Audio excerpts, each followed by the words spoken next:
प्यारे बच्चों, आज हम 8th ग्रेड अभ्यास पुस्तिका कक्षा 8वीं विषय गणित में परिशिष्ट गणित की वैकल्पिक विधियां भाग 2 पढ़ेंगे।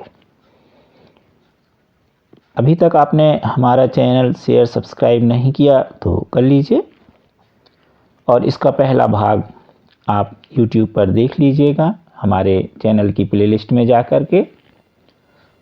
अब हम देखें भाग 2। इसमें हमको प्रश्न नंबर 9 दिया गया है। 3x वर्ग धन 5x धन 3 और x वर्ग धन 3x धन 1 से गुणा कीजिए सूत्र ऊर्ध्व तिर्यक विधि द्वारा। अब ऊर्ध्व तिर्यक विधि के द्वारा हम इसको समझाएंगे और गुणा करके बताएंगे। तो जब यहाँ पर हम देखें त्रिपदीय बीजीय व्यंजक है और त्रिपदीय बीजीय व्यंजक का त्रिपदीय बीजीय व्यंजक के साथ गुणा, तो जब इस तरह का गुणा रहे तो इसमें जो सूत्र है ऊर्ध्व तिर्यक विधि का, यहाँ पर हमने उसके 5 स्टेपों को एरो के निशान के द्वारा बताया है। अब हम इन एरो के निशान को लेते हुए हम गुणा करेंगे। तो सबसे पहले हम बाएं तरफ से देखें तो एक सीधा तीर का निशान है, नीचे हमने इनका गुणा करके लिखा है। अब पहला तीर का निशान हम बाएं तरफ से लें तो हमें मिलेगा 3x वर्ग गुणे x वर्ग, क्योंकि पहला तीर का निशान आप देख रहे हैं। तो यही चीज़ हमने नंबर 1 पर लिखी है। पहले नंबर के उत्तर लाने के लिए 3x वर्ग गुणे x वर्ग, तो जब हम गुणा करेंगे तो हमें मिलेगा बराबर 3x पर 4 की घात। अब दूसरा पद लें तो इसमें आप देख रहे हैं तिरछे तीर के निशान लगे हैं। तो हम तिरछे तीर के निशान जो लेंगे तो 2 पद में लेंगे। तो आप देखिए हम ले रहे हैं तिरछे 3x वर्ग का गुणा 3x में धन 5x का गुणा x वर्ग में। तो अब हम इनका गुणा कर लें तो हमें दूसरा स्टेप मिलेगा। जब हम गुणा करेंगे तो मिला बराबर में 9x घन धन 5x घन, जोड़ देंगे तो मिला 14x घन। यहाँ पर सभी में धन चिन्ह है, इसलिए हमने चिन्ह सभी में धन आएंगे। यदि ऋण रहे तो ऋण सहित आप नियम अनुसार गुणा करते जाइए, तो यहाँ पर आपको चिन्ह भी प्रत्येक स्टेप पर मिलते जाएंगे। तो दूसरे स्टेप का चिन्ह भी धन है। तो अब इसका दूसरा स्टेप आप देखिए, हमें मिला धन 14x घन, तो पहला मिल गया, दूसरा। अब तीसरे स्टेप के लिए हम फिर ऊर्ध्व तिर्यक विधि का नियम देखें तो इसमें 3 तीर के निशान लगे हैं। तो देखिए पहले इस तरह से तिरछा, फिर इस तरह से और बीच में खड़े रूप में। तो हम पहले पहला लें ऐसा, यानी किसका 1 का गुणा 3x वर्ग में होगा। फिर हम खड़ा चिन्ह लें तीर का, तो 3x का गुणा 5x में। अब इस तरह से तिरछा लेंगे तो किसका गुणा किस में होगा, x वर्ग का गुणा 3 में। तो तीनों गुणा करके हमने इसमें चित्र के द्वारा बता दिया। अब इसी को हम देखें तो हमने लिखा है तीसरे स्टेप में 3x वर्ग गुणे 1 धन 5x गुणे 3x धन 3 गुणे x वर्ग। हल किया तो हमें मिला 3x वर्ग धन 15x वर्ग धन 3x वर्ग, जोड़ दिया तो हमें मिला धन का 21x वर्ग। तो हमें तीसरा स्टेप इसका मिल गया। अब देखेंगे हम चौथा स्टेप ऊर्ध्व तिर्यक नियम के अनुसार। तो इसमें 2 तीर के निशान लगे, देखिए दूसरे स्थान पे भी लगे और इस पर, लेकिन इसमें कहाँ से लेना है, क्योंकि इसमें ये वाला लेना है,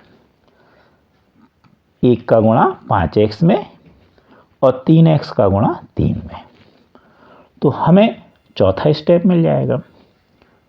देखिए 5x गुणे 1 धन 3x गुणे 3, तो मिला 5x धन 9x बराबर धन 14x। तो हमें कौन सा स्टेप मिल गया, चौथा पद गुणा का। अब अंतिम पद देखें तो 1 तीर का निशान खड़े रूप में लगा है। तो हम दाहिनी तरफ से देखें तो हमें धन 1 का गुणा धन 3 में।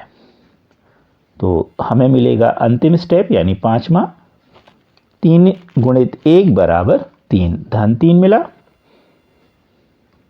तो यहां पर हम धन 3 लिख देंगे।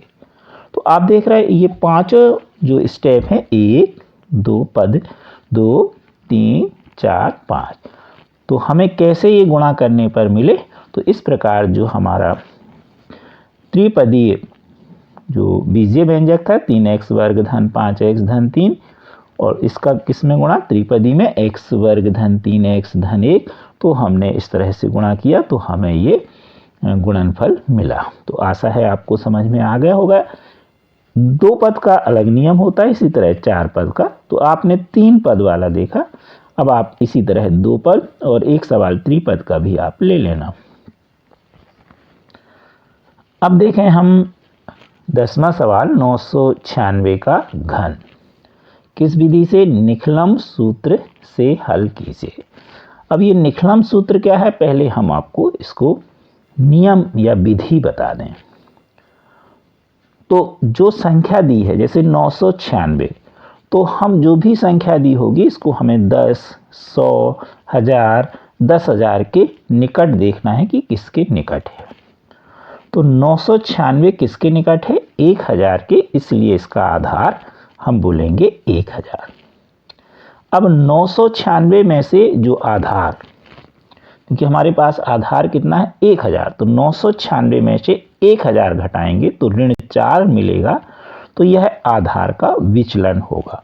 तो आप आधार सीख गए, विचलन सीख गए। अब जब हम जो पद लेंगे तो दाएं और बाएं भाग में, तो इसमें क्योंकि हमें 1000 में 3 शून्य है, इसलिए हमें जो भी संख्या है वो 3-3 अंक के रूप में रखना है। तो ये नियम आपको समझ में आ गया। अब हम देखेंगे इस सूत्र से सवाल का हल। अब सूत्र क्या है, घन का, संख्या का घन बराबर संख्या धन 2 कोष्टक में 2 गुणित विचलन, फिर 3 गुणे विचलन का वर्ग, और अंत में क्या, विचलन का घन। ये हमारा है जो आपका निखलम सूत्र है, उसके अनुसार ये हमने सूत्र लिखा। अब इसमें क्या क्या है ये हम आपको बता चुके, अब इसमें हम मान रखेंगे। तो संख्या यानी 996, 2 गुणित विचलन यानी 2 गुणित ऋण 4। अब यहाँ क्या लिखा है, 3 गुणे विचलन का वर्ग यानी ऋण 4 का वर्ग। फिर यहाँ क्या लिखा है, विचलन का घन यानी ऋण 4 का घन। अब हल करें तो 996 का तो 996 आएगा। अब यहाँ पर ऋण 4 का 2 में गुणा होगा और बाहर धन है तो आएगा ऋण 8। यहाँ देखें 3 गुणित ऋण 4 का वर्ग कितना आएगा, 16, क्योंकि वर्ग हमेशा धनात्मक होता, तो यहाँ 3 गुणित 16, और ऋण 4 का घन, तो इसका मान कितना आएगा, ऋण 64। अब 3 अंकों में लिखेंगे तो हम इसे लिखेंगे ऋण 064। आगे हल करें, 996 में से 8 गए तो कितना बचा, 988।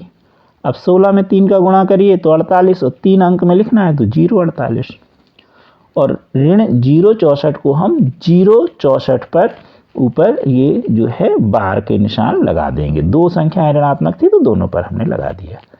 अब आगे देखें तो 988 जो कहते हो, 048 इसके बाजू में लिख देंगे और 064 लिख के इस पर बार का निशान, क्योंकि ऋणात्मक था इसलिए हमने बार का निशान लगा दिया। अब 64 को अगर हम हटा दें तो यहाँ 0 0 आ जाएगा, तो हो गया 988 048 0 0 0, और ऋणात्मक थे क्या 64, तो ऋण 64।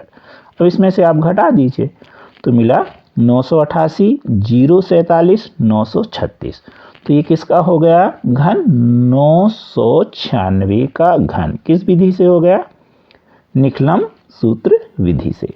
तो आशा है परिशिष्ट गणित की वैकल्पिक विधियां सभी आपको समझ में आ गई होंगी। अब आप इस पर आधारित एक एक सवाल अवश्य कर लीजिएगा। हमारे चैनल को सब्सक्राइब करना ना भूलें। Thank you.